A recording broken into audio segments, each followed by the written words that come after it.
কিছু আলেম নামে জালেম, তারা সন্দেহ কইরা বলল উমরি কাজা পড়ো, তাহলে বোঝা গেল তাদের সন্দেহ আছে। তাদের কি আছে ভাই? যে মনে হয় তওবা করলে আল্লাহ সব গুনাহ মাফ করে নাই।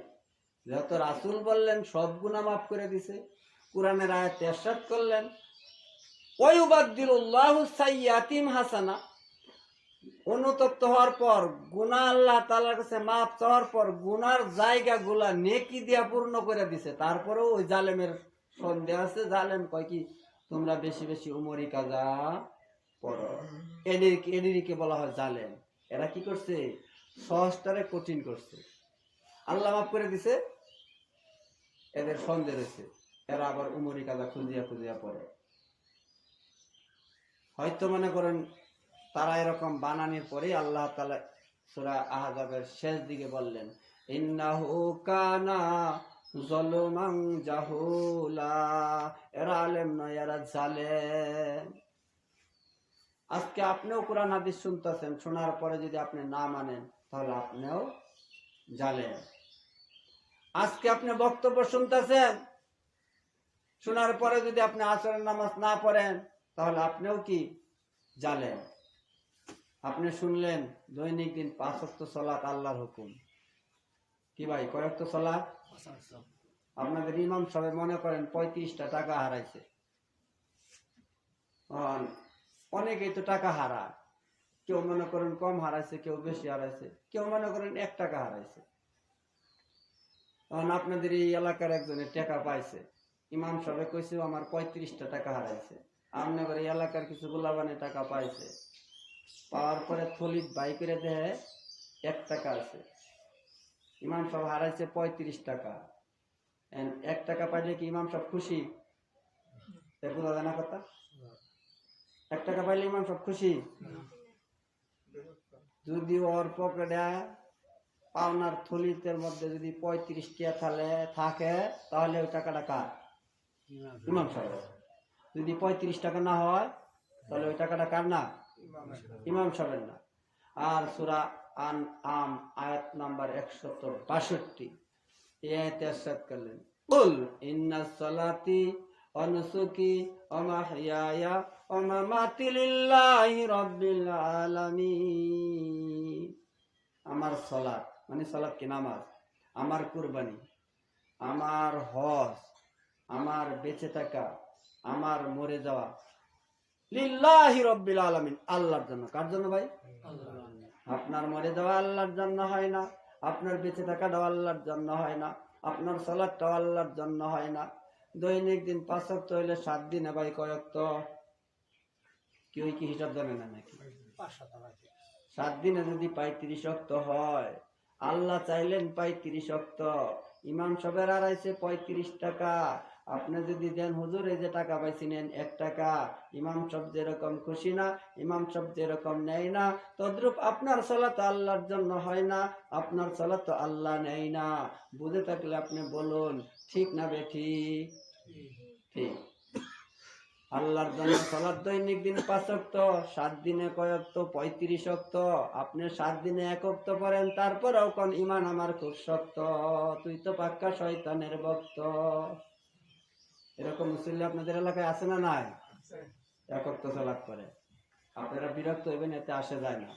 আল্লাহ তাআলা বলছে তুমি হক কথা বলো, আল্লাহ কুমরুন ওয়ালাউ কানা দুরুন, হক কথা তিতা, উচিত কথায় বন্ধু বেজার, তত্ত্বাবাদ দিলে বিড়াল বেজার। কিন্তু কোরআনে চাইলেন কি, আপনি দিলেন কি?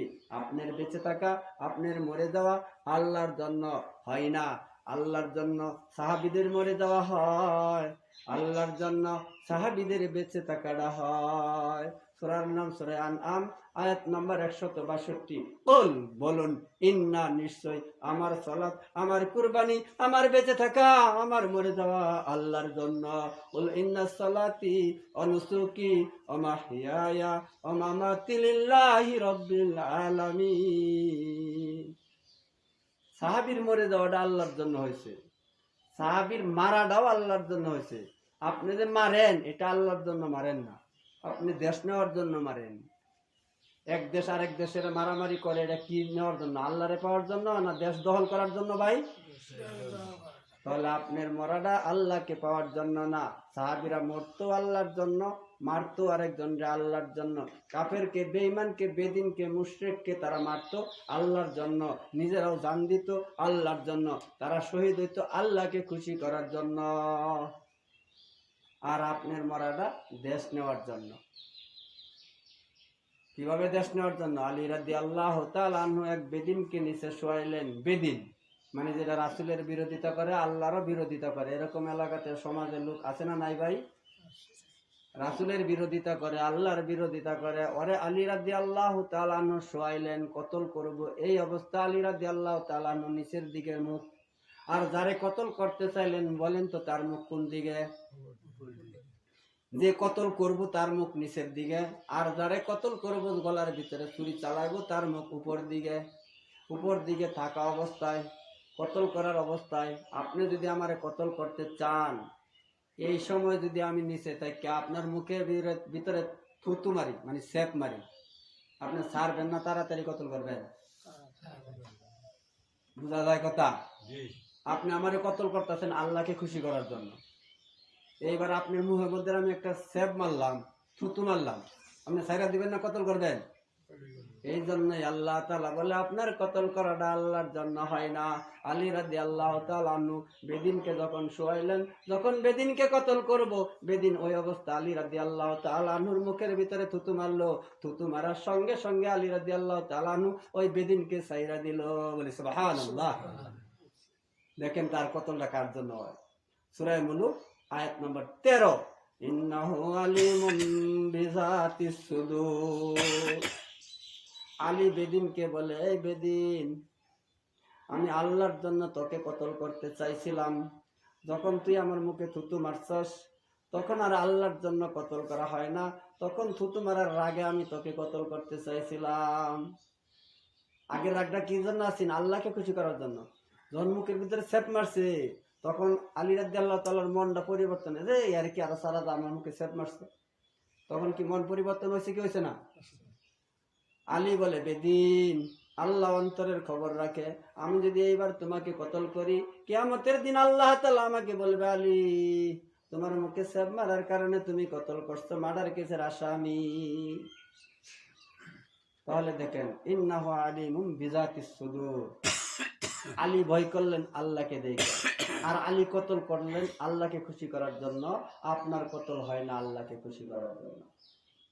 তাহলে আয়াতে কি চাইলেন?